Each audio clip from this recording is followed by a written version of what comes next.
Backbiting, of course, is prohibited, irrespective whether in Ramadan or outside Ramadan. However, would a woman who complains to her husband about her mother-in-law, will she be considered as a person who has backbited? Regarding backbiting being haram and the major sin we discussed in the last episode, and there are various hadith and Quranic verses, it's one of the major sins. But as far as a wife complaining to the husband regarding the mother-in-law, but naturally she is speaking something about the mother-in-law, but the mother-in-law would not like anyone speaking about. So it does come in the category of backbiting. Is it a sin, is the question. Such incidences where a person complains to someone and thinks and feels that once the complaint is given to the person, maybe there is a correction in action, like a wife complaining to the husband about the mother-in-law, or the wife complaining to the husband about a son, that he is doing so and so things which are wrong. So the husband will correct, being a father of the child. Or maybe one of the two brothers is going and complaining to the father that my brother did so and so thing which is wrong. It's speaking ill about him behind. But that is so that the father can correct the brother. So these things have been permitted. Because the main reason while doing this thing should not be to mock at someone or should not be to belittle anyone, but the main purpose should be that the person who the person is complaining about, there should be correction in act. And if you read the commentary of Imam an-Nawawi, as far as the hadith of Sahih Muslim, which we discussed in the last episode, hadith number 6265, in which the Prophet, peace be upon him, he said that, do you know what is backbiting? And the Sahaba said that the messenger knows the best. So the Prophet said that if someone speaks about another person behind the back which he would not like, that's called as backbiting. And the Sahaba asked, what if I'm speaking about the person is true? The Prophet said, then it will be called as backbiting. If it's false, it will be called as slandering. So based on this, the commentary of this hadith, according to Imam an-Nawawi, he said that backbiting, ghibat, in 6 conditions it's permitted.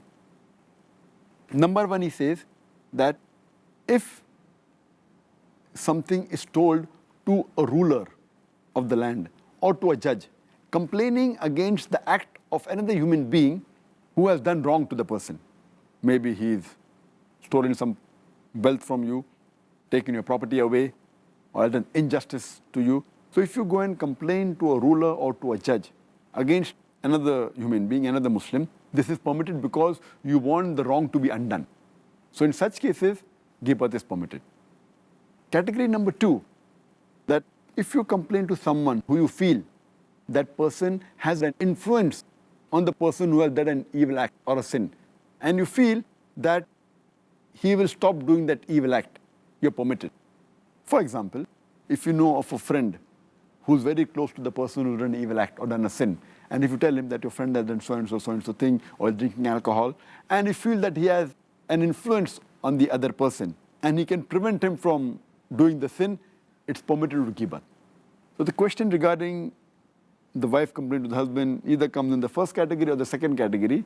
Either it's an injustice done to the wife, or maybe the wife wants to tell the husband that you correct the mother-in-law.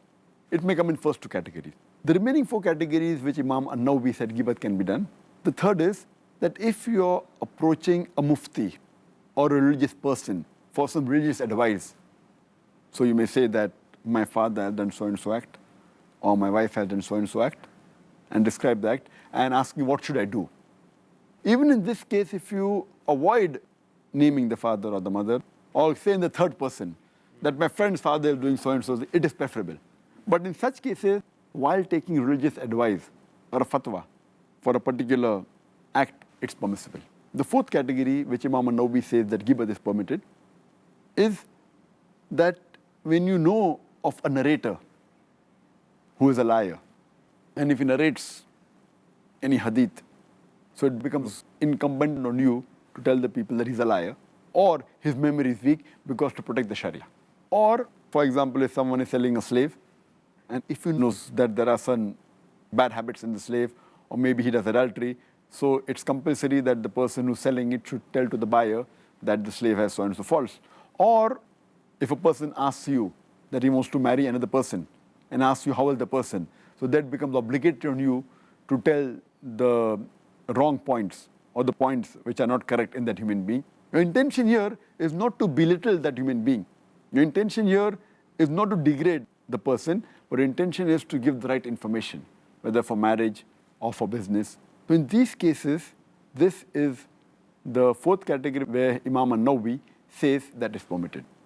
As far as the fifth category is concerned, that if you know a person is doing a major sin openly, like he's drinking openly, or if he's cheating openly, or if he's robbing openly, so then you can tell the public at large that this person is a person who cheats, or a person who robs, or a person who does continuously bid'ah, or there is a religious person who you know, who is giving fatwa and you know that he's not a person who's truthful. So here it's permitted that you can speak against the person.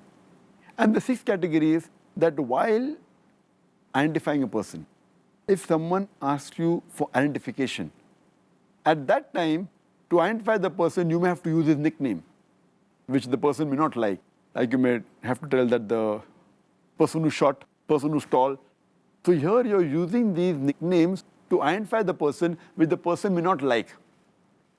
Mainly for identification. Here also, if you can avoid this nickname for identification is the best, but if you can't avoid, you can do. Imam an-Nawawi has mentioned 6 categories in which ghibat is permitted. Thank you, Dr. Zakir.